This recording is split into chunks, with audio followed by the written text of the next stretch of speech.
Muito bom dia, boa tarde e buenas noites, Prof. Maria Andrade aqui.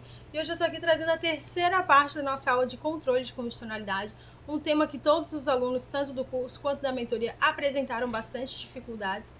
Então, a gente está trazendo uma forma bem esmiuçada e essa é a minha forma de manter o estudo sempre prático, direcionado, estratégico, porque eu vou focando naquilo que os alunos realmente precisam. E a gente vai focar muito nessa parte de controle de condicionalidade e a gente vai ver em diversas aulas de uma forma bem devagar, tá? A gente vai começar aqui hoje falando dos momentos desse controle de condicionalidade e já me foi questionado por que momentos, por que não funções, por que não categoria, sabe, alguma outra nomenclatura? É porque realmente está relacionado a algo cronológico. É realmente um momento. Um é realizado antes da norma ou do ato normativo estar ali inserido no nosso ordenamento jurídico e outro é feito depois. Então são momentos diferentes. Tentem fazer a alusão realmente a algo temporal, tá? Algo relacionado realmente ao tempo. Então nós temos aqui dois tipos, tá? O controle preventivo e o controle repressivo. O controle preventivo, ele é feito antes da vigência dessa norma, tá? Antes da vigência desse ato normativo, antes dele estar de fato inserido e produzindo efeitos no nosso ordenamento jurídico. Enquanto o controle repressivo, ele é feito depois. Então, o preventivo, como a nomenclatura já nos traz aí, já traz essa alusão, ele visa prevenir que algo, né, que não está de acordo com a nossa Constituição possa acontecer. Então, realmente tem essa ligação cronológica com o momento, tá? E o repressivo, consequentemente, acontece depois que essa norma, que esse ato normativo já está inserido no nosso ordenamento jurídico. Então, há formas de controle preventivo, que existem algumas formas dele acontecer, e quem pode fazer esse controle preventivo? Naturalmente, esse controle de constitucionalidade é feito pelo Poder Legislativo, que é quem está produzindo aquela norma, né, aquele ato normativo, aquela lei, etc. Então, ele é que vai fazer esse controle preventivo, tá? Mas ele também pode ser feito pelo Poder Judiciário e pelo Poder Executivo, mas de formas específicas. No geral mesmo, ele é feito pelo Poder Legislativo, tá? Então, o Legislativo ele vai realizar esse controle preventivo de constitucionalidade no momento que ele está confeccionando o ato, tá? Ele está lá fazendo a lei e a norma, né, o que for, ali ele vai realizar esse momento. E qual vai ser esse momento exatamente, né? Vai ser, né, naquele momento que ele é submetido à comissão que controla a constitucionalidade. Essa comissão que controla a constitucionalidade é a Comissão de Constituição e Justiça. Todos os projetos são, então, submetidos a essa Comissão de Constituição e Justiça, tá? A comissão da casa, que no caso a Comissão de Constituição e Justiça, né? O que ela é? Ela é... Ela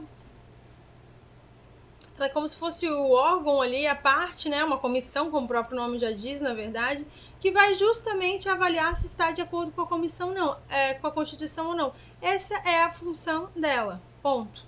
Não vamos nos estender muito mais isso. Ela só vai ver se existe essa análise de composição, se está de acordo com os pressupostos da Constituição ou não. Basicamente é isso que ela vai fazer. Não vamos confundir muito aqui, tá? Já o Poder Executivo, quando que ele pode realizar esse controle preventivo de constitucionalidade? O Executivo, ele vai realizar esse controle preventivo quando ele participar da confecção do ato. Se o Executivo está participando da confecção do ato, ali nos termos do artigo 48 da Constituição Federal, né, que a gente chama de lei, aí ele vai poder fazer esse controle preventivo através do veto jurídico. Existe também o veto político, mas a gente vai falar num outro momento para não fazer confusão aqui, tá? Então, o Poder Executivo vai fazer o controle preventivo de constitucionalidade através do veto jurídico, tá? Esse veto está lá no artigo 68. Então, todas as vezes que o chefe do Executivo vetar um projeto de lei com base na incompatibilidade da Constituição, tá? Ele vai fazer esse chamado veto jurídico aí, fundamentando sempre na inconstitucionalidade. Não pode ser em outra coisa. Em outra coisa é veto político, tá? Então, gravem bem essa parte. Veto jurídico é totalmente relacionado com a inconstitucionalidade. Veto político, outra conversa, tá? O Poder Judiciário, esse controle, ele é excepcional, tá? Por parte do Poder Judiciário. Porque, via de regra, o Judiciário ele não tem que se meter, digamos assim, nessa fase, tá? O Judiciário, normalmente, ele é provocado para as coisas, ele não tem que se meter. Então, nessa fase de confecção, não tem muito como o Judiciário participar, né? Porque o Judiciário, ele participa ele é provocado por leis que já estão em vigor. Então, não cabe muito a ele estar aqui, tá? Então, ele só vai atuar se essa norma, né, como eu falei, ela já existe. Então, o judiciário ele pode analisar a norma no caso concreto e verificar a compatibilidade dela com uma norma que já existir, tá? Mas ele tem que esperar essa norma estar vigente para ele poder questionar perante o judiciário. Mas a gente tem uma exceção. Então, vejam, em regra, o judiciário ele só vai poder solicitar uma inconstitucionalidade ou declarar uma inconstitucionalidade de alguma norma, algum ato, né, alguma lei, alguma coisa, quando ele é provocado. E a gente só pode provocar o judiciário por leis, normas, coisas que já existem, que estão vigentes, certo? Porém, nós temos uma exceção.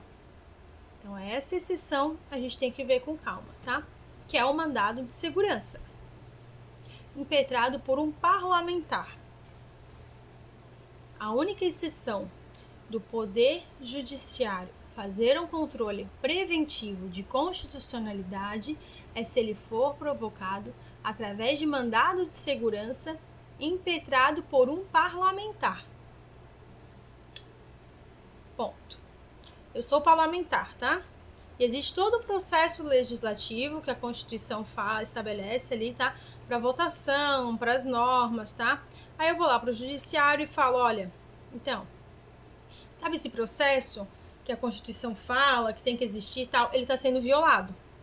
E eu não estou conseguindo fazer nada em relação a isso, então eu preciso que você me ajude, tá? Eu preciso de uma liminar para segurar aí esse devido processo legislativo constitucional. Então, é nesse momento que o judiciário vai poder realizar um controle preventivo de constitucionalidade. Única exceção, tá? Já o controle preventivo... Não, então, no controle preventivo aí, então, via de regra, é o legislativo e o executivo através...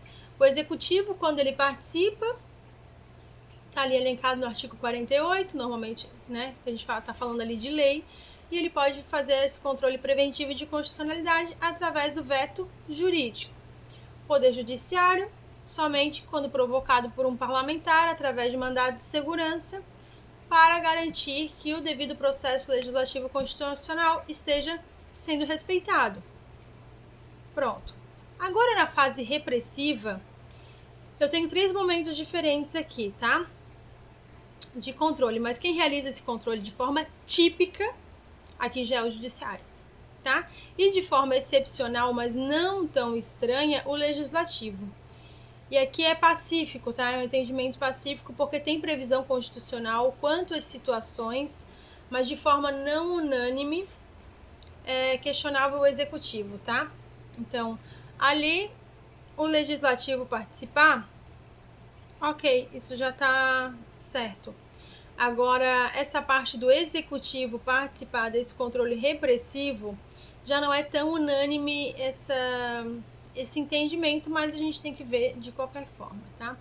Então, o executivo se questiona aí é a forma com que a doutrina aponta para fins de controle e constitucionalidade repressivo, ele é realizado após ali a edição do ato, né?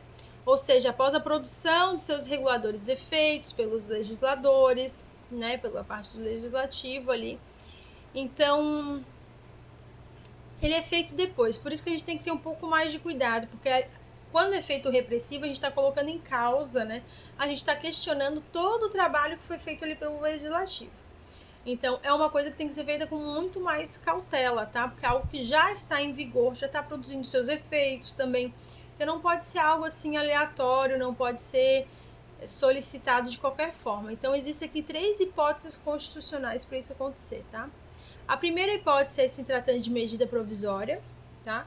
Por que medida provisória? Porque na medida provisória, o legislativo pode falar assim, ó, opa, eu não vou aprovar isso aqui, porque é incompatível com a Constituição. Não, nessa parte, o legislativo tá aí, ó, tá produzindo efeitos, só que é incompatível. Então, se tratando de medida provisória, quando vai analisar ali, então, tá, ele rejeita a medida provisória, com fundamento na inconstitucionalidade, com base ali no artigo 495, e que no exercício da competência delegada ou das competências de decreto autônomo independente, certo? Certo. E o executivo, ele vai além, tá? Ele vai além do que, quando o executivo vai além do que deveria, ele extrapola a sua alçada, quando o executivo vai muito longe, né? Sabe aquele abuso, digamos assim, você dá o dedinho, ele quer o braço inteiro? Então, vamos supor que o executivo fez isso e o legislativo, então, ele pode ir lá e sustar esses atos que exorbitem o seu poder de regulamentar, tá? E por fim, a terceira hipótese apontada aí pela doutrina, que é a análise pelo Tribunal de Contas para o julgamento de suas contas, tá? Para proferir as suas decisões, ele fundamenta o Tribunal de Contas ali com base numa inconstitucionalidade. Então, ele reconhece a inconstitucionalidade no caso concreto, tá bem? Então, 3 hipóteses de medida provisória, né? Então, quando ele rejeita a medida provisória, tá com base lá no artigo 62, que é a inconstitucionalidade. Ele considera aquela medida provisória incompatível com a Constituição, então considera ela inconstitucional. Depois a gente tem o artigo 400, recapitulando, tá? Depois tem o artigo 495 ali, que o Congresso Nacional suspende a eficácia dos atos que vão além daquele poder de regulamentar. Foi muito longe daquilo que poderia fazer. Então, se ele tem o poder de legislar sobre isso daqui, ele vai legislar sobre isso daqui. Então, não é tudo revogado, é somente o que ultrapassou a sua alçada, tá? E, por fim, a gente tem aqui o Tribunal de Contas, tá? Por quê? Porque o legislativo, ele tá ligado ao Tribunal de Contas. É só olhar ali, o artigo 70 e seguintes da Constituição, que vocês vão ver isso com riqueza de detalhes, tá? Então, o Tribunal de Contas, quando for decidir proferir a sua decisão, ele fundamenta a sua decisão no caso concreto com base ali numa inconstitucionalidade. Agora, com relação ao executivo, tá? A gente tem aqui uma possibilidade, mas a maioria da doutrina entende aí que não é possível, tá? Mas a gente tem que ver tudo aqui que pode cair no nosso exame, tá? Na verdade, alguns entendem que poderia, outros não muito. Bem, qual seria essa possibilidade aí de controle repressivo de constitucionalidade pelo executivo? O executivo, ele tem que dar fiel cumprimento ali à lei todas as vezes que o chefe do executivo, ele verificar que uma lei que está produzindo efeitos, que ela é incompatível com a Constituição, ele lança uma determinação para toda a sua estrutura, dizendo, não apliquem, não respeitem, porque ela é inconstitucional, tá? Ou seja, todas aquelas situações em que a administração pública, ela vai fazer esse controle incondicional, tá? Ele deixa claro para toda a sua estrutura ali, para toda a sua administração pública, que não é para seguir aquele ato normativo, tá? Então, ele deixa claro a toda a sua estrutura que uma lei não deve ser cumprida porque ela é flagrantemente inconstitucional. Então, muito bem, alguns autores aí, né, eles falam que isso é um absurdo, que isso é uma aberração para a administração pública, que não pode fazer isso, que ele tem que dar fiel cumprimento à lei.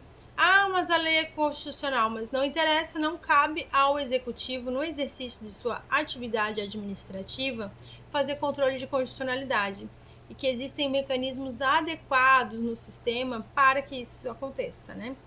Mas, de qualquer forma, é importante que você saiba aí que existe essa tese doutrinária, tá? E, por fim, nós temos aí o controle realizado pelo Poder Judiciário, que esse sim é o controle típico, né? Esse que é chamado de controle misto. Por que controle misto? Vamos lá. Esse controle é misto porque O judiciário, ele vai realizar aí o que a gente chama de controle difuso de constitucionalidade, tá? Que também pode ser chamado de controle, concentrado, tá? Então, ou ele é chamado de controle difuso, ou ele é chamado de controle concentrado.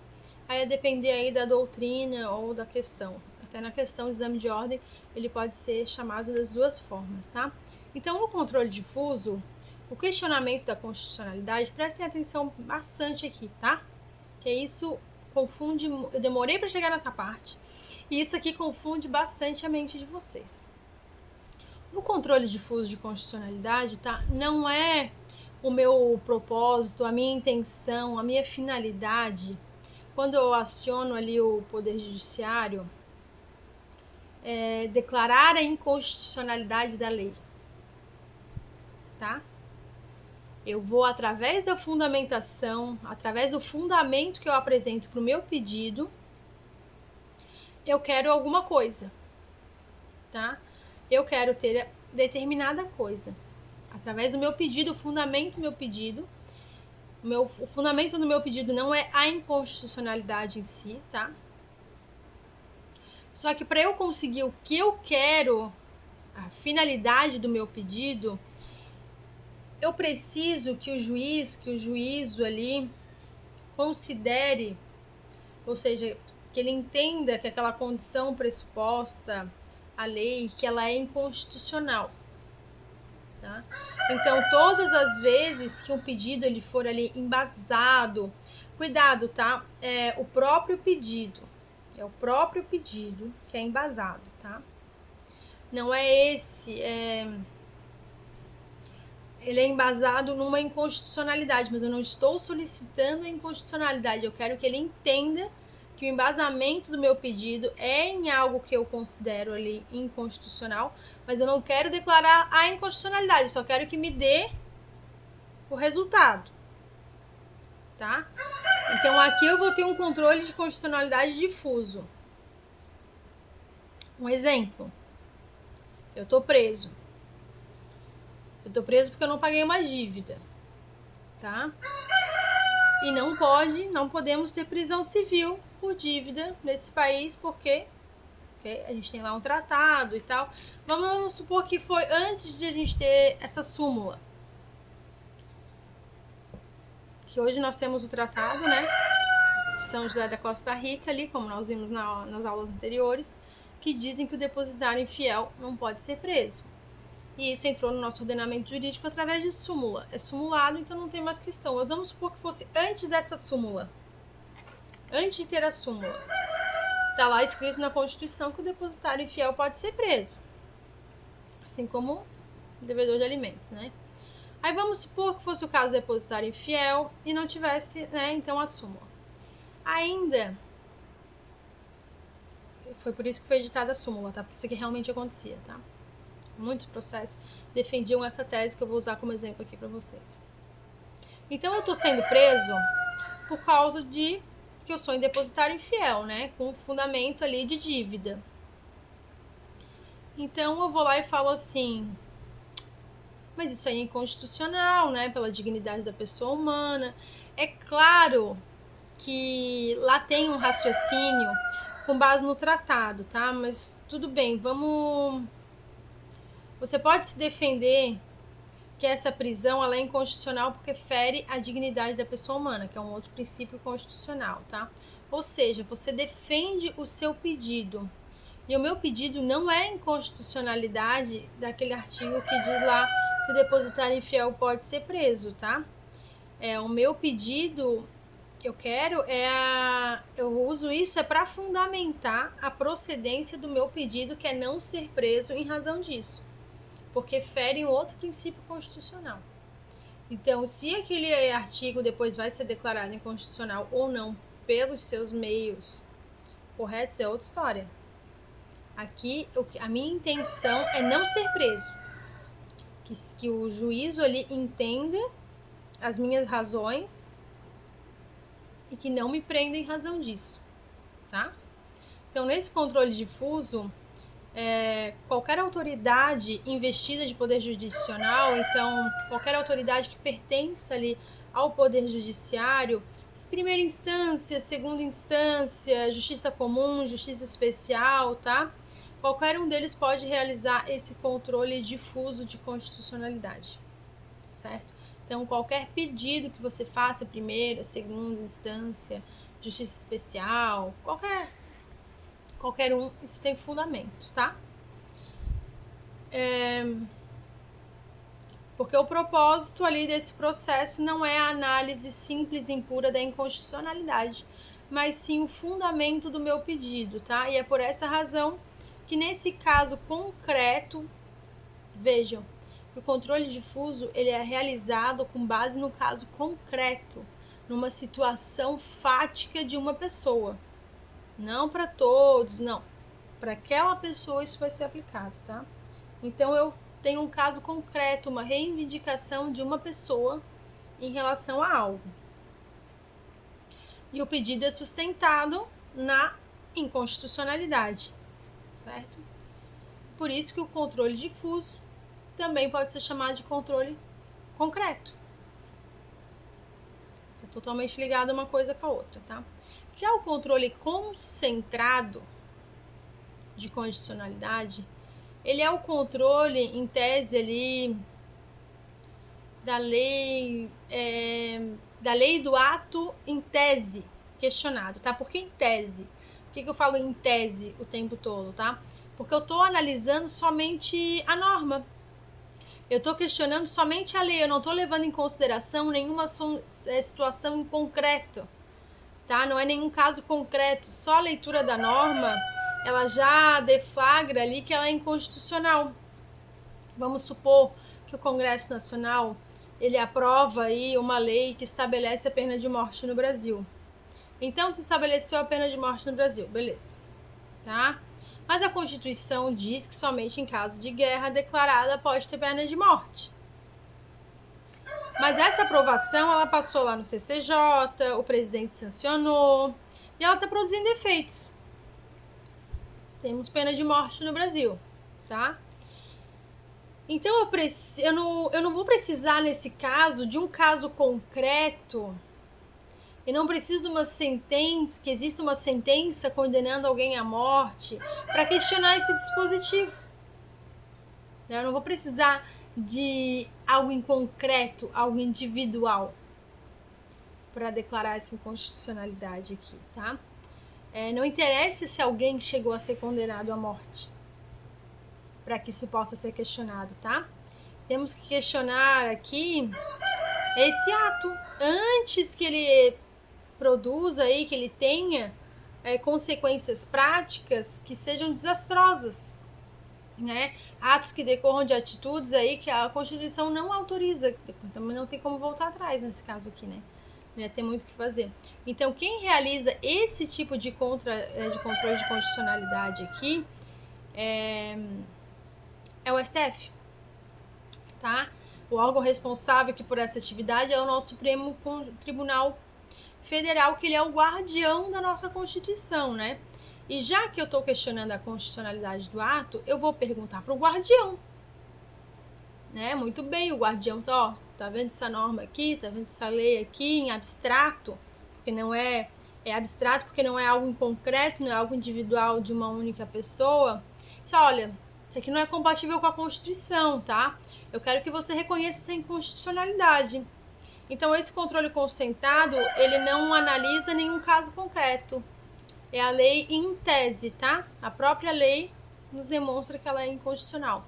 Então, ele também é chamado de controle abstrato, porque ele analisa a lei em abstrato. Não precisa em algo concreto, estou me repetindo aqui. É possível, então, provocar o judiciário, tá?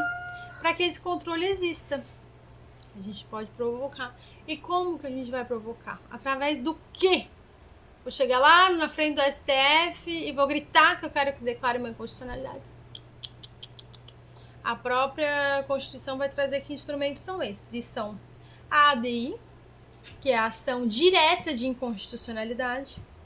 A ADC, que é a ação declaratória de constitucionalidade. E a ADPF, que é a ação de descumprimento de preceito fundamental. E a gente vai ficar por aqui. Eu ia continuar, mas a gente vai ficar por aqui. Porque eu não quero confundir mais a mente de vocês. Eu quero que vocês pensem nisso que a gente conversou aqui, tá? E depois a gente vai para a próxima aula que a gente vai falar desses instrumentos aqui com um pouco mais de detalhes, tá bem? Então sigam fazendo diariamente as atividades de vocês. A gente se vê na próxima aula de controle de condicionalidade.